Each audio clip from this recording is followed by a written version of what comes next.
Hello दोस्तों, good morning. कैसे हैं आप लोग।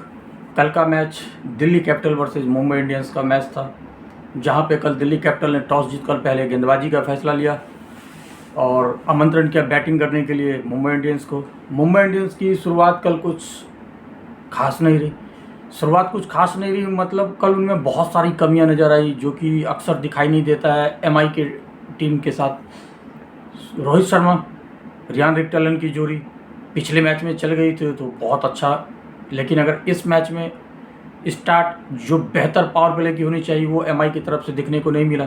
रियान रिक्टर्लन जल्दी आउट हो गए तो रोहित शर्मा कुछ हद तक तो पारियां उन्होंने कोशिश की। 26 गेंद में 35 रन बनाया 134 के स्ट्राइक रेट से, जो कि टी20 में इनफ नहीं कहा जाएगा। लेकिन तिलक वर्मा बहुत जल्दी ही आउट हो गए। दूसरा विकेट तिलक वर्मा के रूप में चला गया, जो कि मुकेश कुमार ने आउट की।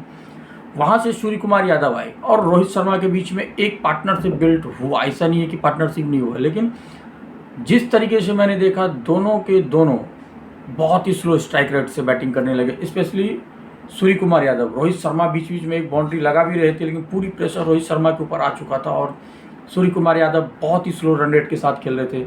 हालांकि अंत में उन्होंने अपनी 50 रन की पार्टनरशिप 50 रन अपने नाम किया, शतक बनाया, 36 गेंद में 51 रन बनाया, 3 चौके 2 छक्के शामिल हैं। लेकिन इसको कुछ 141 के strike rate specially Surya Kumar Yadav के शोभा नहीं देता। Surya Kumar Yadav 200 plus strike rate का बल्लेबाज है। फिर उसके बाद नमनदीप मिचेल सेंटनर ने कुछ हद तक कोशिश की और इस तरीके से 162 ही बना सके 6 विकेट पे।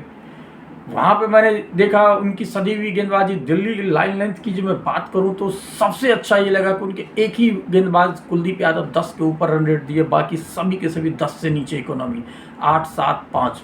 स्पेशली आप अक्षर पटेल की अगर आप गेंद देखोगे तो 4 ओवर में 22 रन देकर के 1 विकेट 5 के इकोनॉमी से उन्होंने गेंदबाजी की 5.50। मुकेश कुमार 3 ओवर 26 2 विकेट 8.70 की इकोनॉमी। जितने भी उनके गेंदबाज है कल सभी के सभी 7-8 की इकोनॉमी से गेंदबाजी की। तो दिल्ली की यह एक अच्छी खासियत रही है कि हमेशा से उनके पास गेंदबाजी की एक नर्सरी रहती है, जो कि कल के मैच में दिखाई भी दिया। दिल्ली बहुत ही अच्छी सटीक लाइन लेंथ के साथ गेंदबाजी की और 162 के बहुत ही कम स्कोर पर समेट दिया मुंबई इंडियंस को। अब जब बैटिंग करने के लिए दिल्ली आई तो भाई साहब खुशी का कोई ठिकाना नहीं था, क्योंकि मुंबई इंडियंस को लगा कि हमने तो मैच में कब्जा कर ली। इनकी केएल राहुल को जल्दी वहीं पे नीतीश राणा खाता भी नहीं खोले, 3 गेंद में 0 रन बना के आउट। दिल्ली को सोचना पड़ेगा क्या नीतीश राणा अभी फिट बैठ रहे हैं या फिर उनको थोड़ा सा 1-2 मैच के लिए ड्रॉप करना पड़ेगा, क्योंकि वो back to back 2 match flop होना कहीं ना कहीं दिल्ली के लिए खतरे की घंटी तो नहीं है, क्योंकि मिडिल ऑर्डर में आपका 2 मैच में समीर रिजवी आपको पूरे तरीके से संभाल के रखा है। पहला हमने देखा केएल राहुल 3 गेंद में 1 रन बना करके, यह भी एक अच्छी चीज़ नहीं है कि पहला मैच में भी आप आउट, दूसरे में आउट। तो लगातार कंटिन्यू इस तरीके के परफॉर्मेंस दिल्ली के लिए ओपनिंग कुछ खास नहीं रहा है अभी तक आईपीएल के सीजन में नीतीश राणा।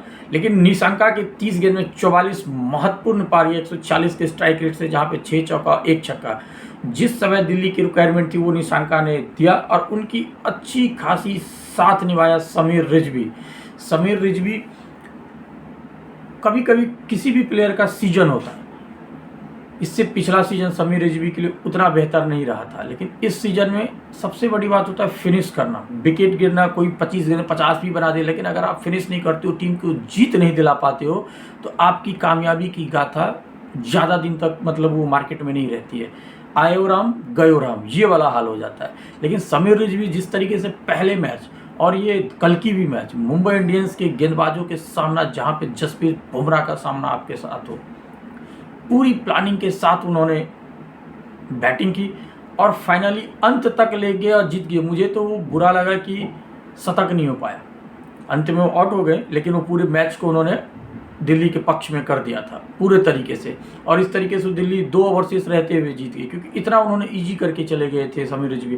तो समीर रिजवी को दिल से सैल्यूट। इसी तरीके से खेलिए, क्योंकि अभी न्यू कमर में बहुत सारे बल्लेबाज जिनकी चर्चा होती थी, आपकी चर्चा कुछ टाइम से नहीं हो रहा था, शायद ये 2 पारियां अब सभी के लिए चर्चा रहेगी। और मुझे लगता है दिल्ली के सबसे महत्वपूर्ण बल्लेबाजों में से एक समीर रिजवी इस समय है।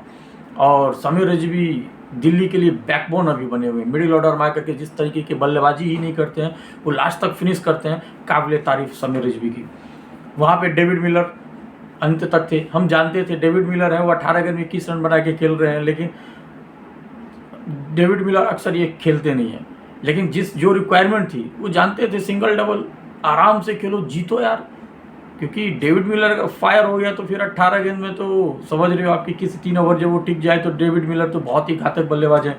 और अच्छा फिनिश किया डेविड मिलर स्टब्स की जोड़ी, दोनों नॉट आउट, और ये 5 गेंद शेष रहते हुए जीत ली। इनके तरफ से गेंदबाजी में दीपक चहर और जसप्रीत बुमराह ही जबरदस्त रहा। दीपक चहर 3 ओवर में 20 रन 6 की इकोनॉमी, वहीं जसप्रीत बुमराह 4 ओवर में 21 रन 5 के इकोनॉमी से गेंदबाजी की। बाद बाकी जितने शार्दुल ठाकुर, मार्कंडे, कॉर्बिन बॉस, ये सब सभी 10 से ऊपर के रन रेट हैं। शार्दुल ठाकुर जो कि पिछले मैच में हीरो रहे, 3 विकेटें लिए थे, इस मैच में उनका कुछ खास योगदान नहीं रहा। तो कल का मैच बहुत ही अच्छा लगा। समीर रजवी फिर से प्लेयर ऑफ द मैच, उन्हें बहुत बहुत बधाई, बहुत बहुत शुभकामना। आज फिर से 2 मैच है तो कहीं नहीं जाना है, आज मेरा हेल्थ भी सही है, तो हमारे साथ जुड़े रहिए। फिर से लाइव 3:30 बजे, शाम 7:30 बजे एजे स्पोर्ट्स नेशन पर। तब तक के लिए गुड बाय, थैंक यू, अपना बहुत बहुत ख्याल रखिए।